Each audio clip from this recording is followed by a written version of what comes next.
All right, stats, Mr. Yak here. Going to make a quick video of what we just went over on the Google Meet. But first off, thank you to Jenna for correcting me in the Google Meets when I made a boo-boo. And thanks to Spencer here for correcting this boo-boo we got on 1240. So part B said, says, what is the conditional probability that the person chosen received a bachelor's degree given that he's a male? Given that, so I wrote this wrong. So what's the probability that they got a bachelor's given that they're a male? So the male total, which is, 1,025,000 there, needs to be the denominator. And the intersection of male and bachelor's, 693, needs to be the numerator. So it needs to be 693 over 1025.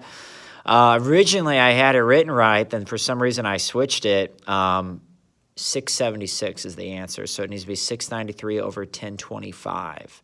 676. Because whatever comes out, given that you're picking a male. So I can only pick a male. I accidentally had that, and that is incorrect. So given that they're a male, what's the probability that they got a bachelor's degree? Okay, so thank you for that. That is in Chapter 12. Okay, that is in the Chapter 12 massive notes packet. Then here, let's talk about,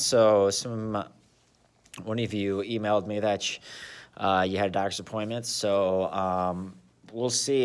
Google Meet now gives me a printout of who's been there and for how long. So I'm going to check, because if you weren't there and you didn't get a hold of me beforehand, it's not look good. To say the least. I'm not going to mark you absent. Clever does that on the days you're not here. It just does not look good, though, if you don't get a hold of me.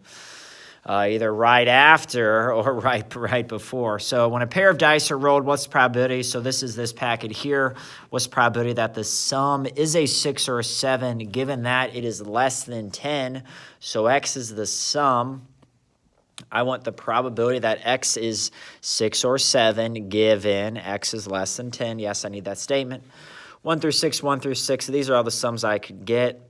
There are 5 6s and 6 7s, so that is 11 sums of 6 or 7. And then given that the sum is less than 10, well, that's everything 10 or more, so 36 minus the 6, those 6. 11 over 30 is 0.367.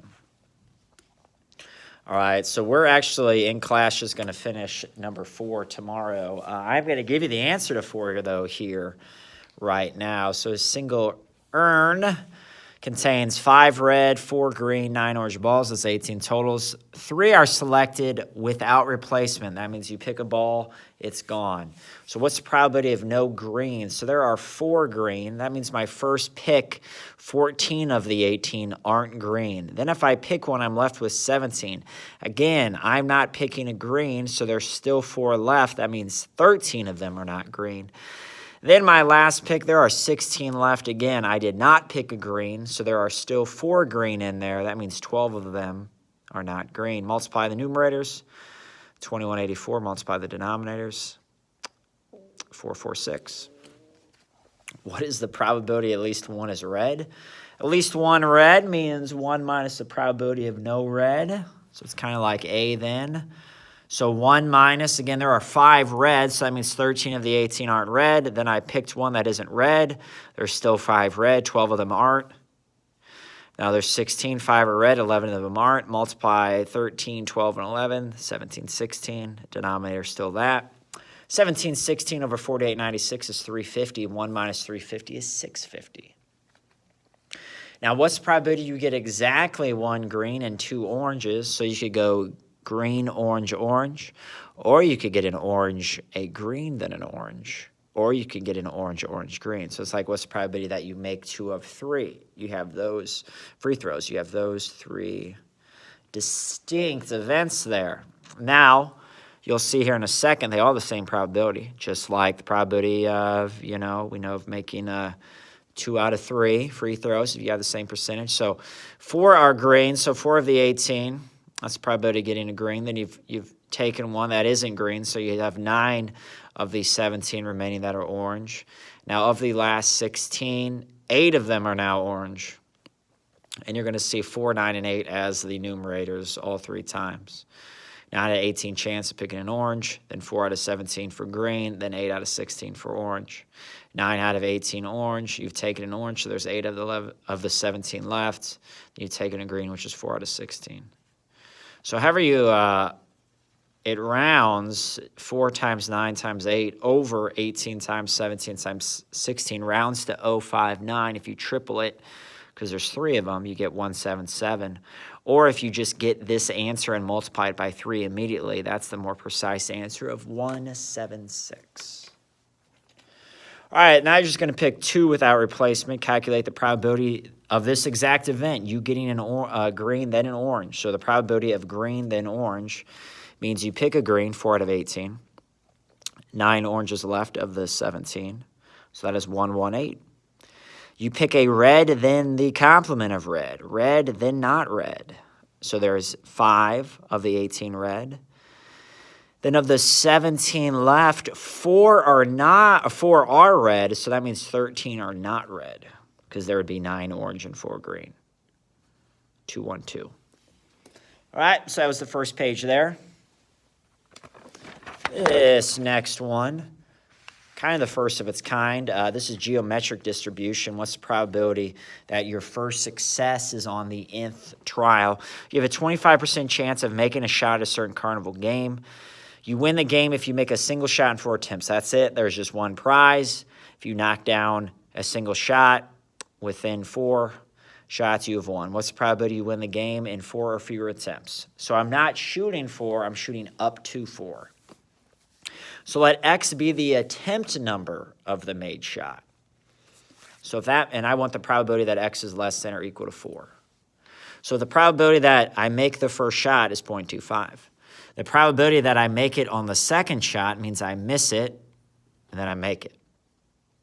Probability I make it on the third shot, again, attempt number is 3, means I miss it twice, 0.75 times 0.75 times I make it. Probability I make it on the fourth one is I miss it 3 in a row. Miss it, miss it, miss it, and then I make it. Add those 3 up. 0.684. All right, what I think is the hardest one. This one has the most blood, number 4, the independence one. A fair dice is rolled twice. Let A be the event that an odd number comes up on the first roll. So the probability of A is 1/2, 3 out of 6. Let's B be the event that the sum of the 2 rolls is even. It's 18 of the 36 sums, which is 1/2. Are A and B independents, and show why using the independence rule. Here's the independence rule. Does the intersection of A and B equal probability of A times probability of B? Again, you know the probability of A, you know the probability of B, so the probability of A times B is 1/4. You just need to figure out what the intersection is. So the intersection means you roll an odd number, and then you get an even sum. So let this one be the first roll. Here's where you roll an odd number first. Here is then where you get an even sum. Now what I did here, because you have to show me that, you either have to show me the work by circling them there or by showing me this way. So the probability of A intersection B would mean I roll an odd and even sum. So a 1 and a 1 would give me 2. Odd's my first roll. Then a 1 and a 3 gives me a 4. 1 and a 5 gives me a 6. These are all the combinations. A 3-1, a 3-3, a 3-5, a 5-1, a 5-3, a 5-5. That's exactly what I have here. That's a 9 of the 36. Well, 9 out of 36 is 1/4. 1/4 does equal 1/4. So yes, A and B are independent. All right, what am I doing here? Number 5.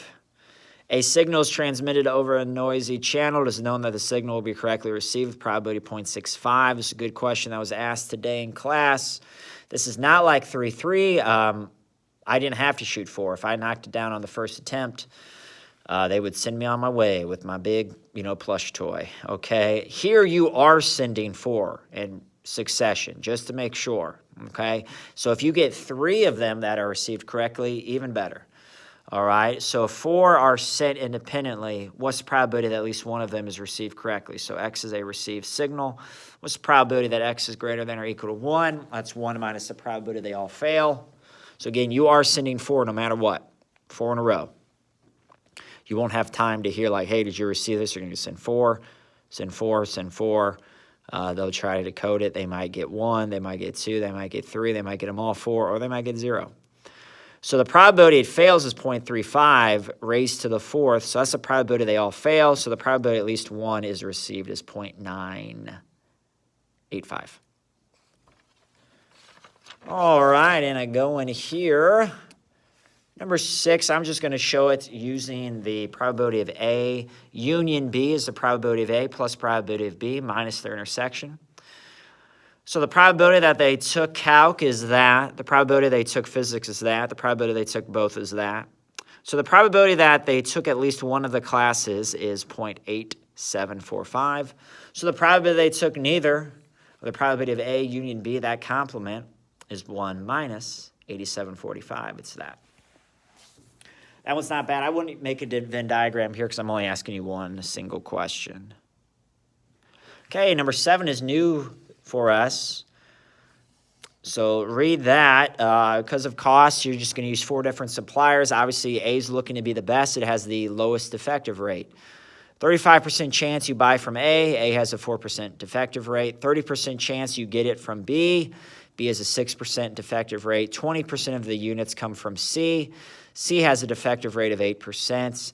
And then 15% of the units come from D, and it has a 10% defective rate. So what's the probability that a randomly selected unit is defective would be the sum of these 4 calculations. The probability of defective is, this is the probability it came from A, and it's defective from A.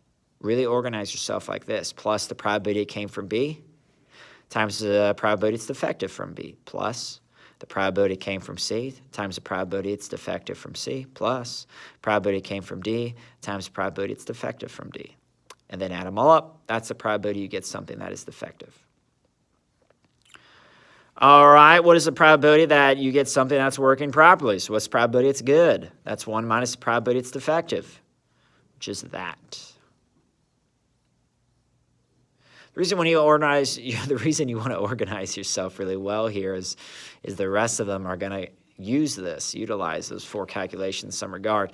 Given that the probability, given a randomly selected unit, goodness, is defective, what is the probability it came from B?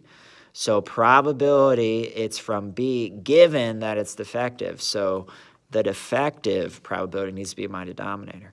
And up top will be the intersection of B and it being defective, which is this right here, the 0.18. And that's my probability, 0.286.